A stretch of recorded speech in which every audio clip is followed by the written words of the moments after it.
Baik, sambung sikit lagi. Bermula mahram dengan sebab nikah ada 4 golongan salin. Mana 4 golongan? Yang pertama sekali, ibu mertuaku. Dah. Semua kenal ibu mertua.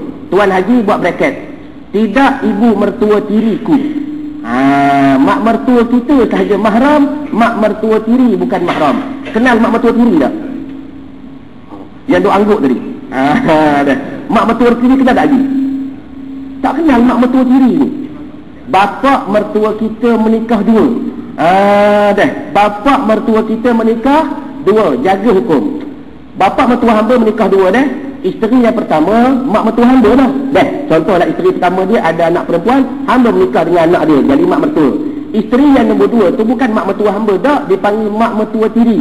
Hukum, bila mana hamba balik, dia wajib bertudung, wajib berkelubur, nak salam wajib berlapik dan sebagainya. Muslimat jaga. Masalah yang dapat mudah. Contoh berlaku begini dah. Ini seorang perempuan contoh. Perempuan tuan-tuan, dia ni anak dara. Tiba-tiba nak menikah dengan seorang lelaki, yang lelaki ni dah ada anak dara.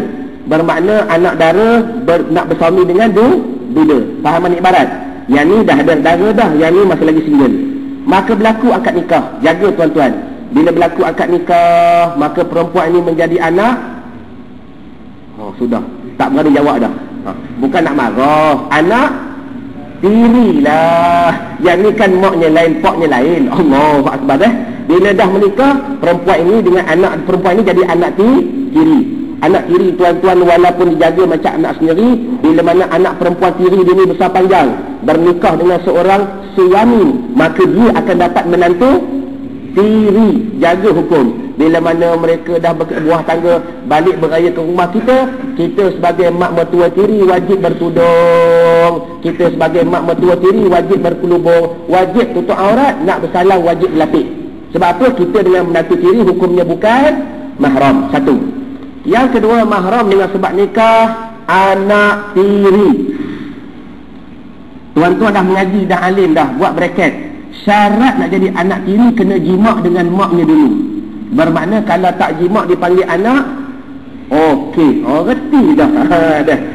Tu dipanggil ilmu yang bermanfaat. Yang ketiga, mahram dengan sebab nikah ibu tiri kita, mak tiri kita. Contoh mudah. Contoh ayah hamba menikah 10 orang. Bukan menikah sekali dah, macam Abu Ya tu dah.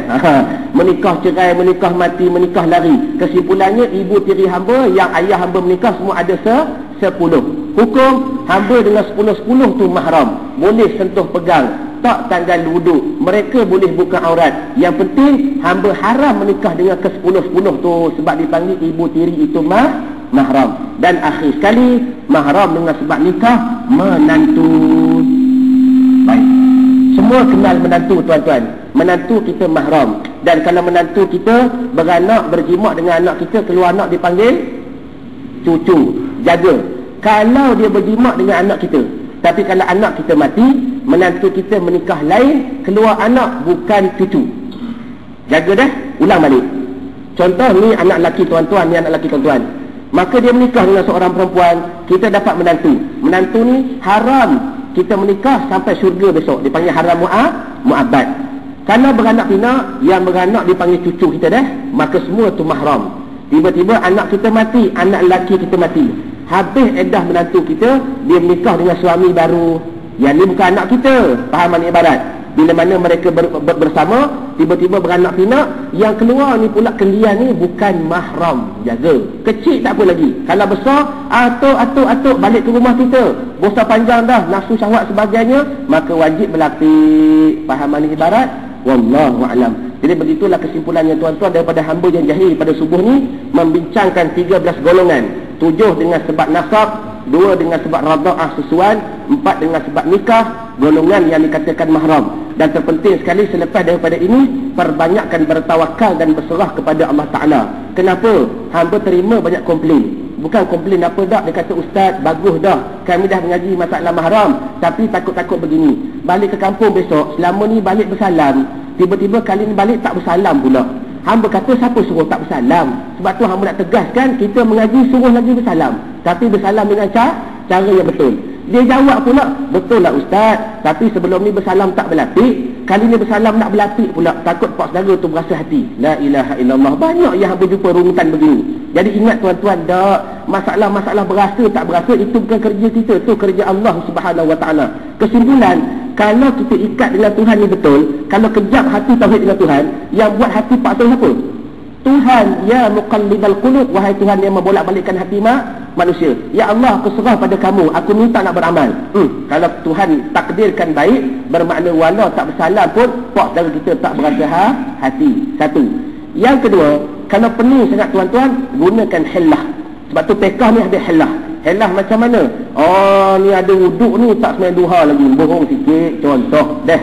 Dah nak kaji, mulia nak siapa? Contohlah kita balik beraya, nak kaji setengah jam, mulia nak siapa? Siapa? Pokmu. Nak tanya masalah nasab, selagi tak jumpa. Contoh dah. Kalau kita pening kepala, orang perempuan mudah letak tangan dekat dalam tudung. Betul tak? Selesai masalah. Orang lelaki nak letak tangan dalam baju ke? Dah. Sebab tu sunnah bawa serban, sebab tu sunnah bawa syal dan sebagainya. Oh, bukan mahram ni masuk tangan dekat dalam. Pakcik ada wuduk dah, padahal tak ada. Bohong. Faham ni ibarat? Wallahu a'lam. Habis. Soalan.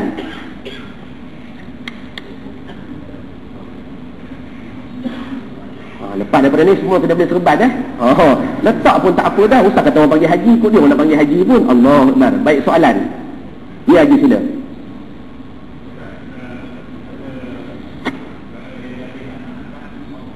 Baik. Baik. Okey. Baik. Soalan yang pertama, ketika ambil tu bayi tu berumur berapa tahun? Baru lahir. Soalan yang kedua, isteri menyusu ke tak? Tak menyusu. Soalan ketiga, lah ni budak tu dah berumur berapa tahun? 2 tahun. Tak sempat menyusu. Bermakna dah 2 tahun lebih ke genap? Kalau tak cukup lagi 2 tahun, susukan secepat mungkin.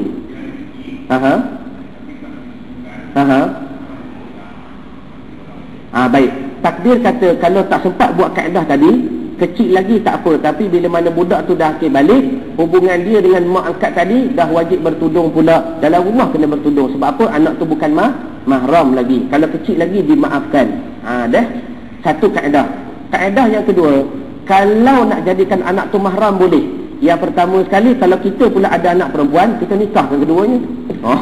Tak sungguh nak bagi hukum. Dah. Wallahu a'lam. Jadi betul dah. Tapi masalah sekarang ni, hamba dah kita bagi kaedah. Kalau dia tak boleh menyusu, sungguh belah betul? Adik-beradik perempuan dia. Dia ada adik-beradik tak? Bermakna suruh adik-beradik perempuan dia yang belah isteri dia menyusu. Anak lelaki ke? Kalau anak lelaki, dia belah isteri menyusu. Sekali lagi haji balik, semak balik, umur dia dah genap-genap 2 tahun ke? Bermakna kalau belum lagi 2 tahun, cari adik-beradik isteri itu, suruh menyusu secepat mungkin. Tak payah cuma 5 kali misbah ke kenyang. 1 hari boleh siap.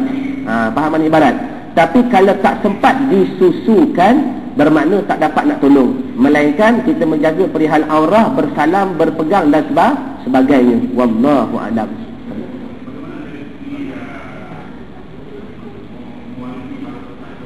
Masalah, usah kata masalah anak angkat. Anak susuan pun tak masuk dalam masalah wasiat. Dah. Anak susuan, anak angkat, lagi Allahumma salli ala Muhammad. Anak tiri. Anak tiri. Siapa boleh tolong bantu? Anak tiri masuk dalam wasiat ke tak? Confirm dah? Tak. Kita bukan lupa juga. Ulang balik. Jadi 3 golongan: anak tiri, anak susuan, anak angkat tak masuk dalam wasiat. Tapi nak bagi harta boleh tak? Boleh. Bagi ketika hidup. Dah. Yang wasiat ni maklum selepas daripada mati. Sebab tu ingat, seorang perempuan yang mengandungkan anak luar nikah, kemudian bini perempuan tu menyusukan budak tu balik, tetap tak jadi mahram. Jaga dah. Walaupun menyusu anak, tak jadi anak susuan. Tetapi kalau anak luar nikah tu orang lain ambil, orang lain menyusu, maka dia dengan mak tu jadi ibu susuan, anak susuan. Faham mana ibarat? Baik. Soalan lain? Ya tuan, sila.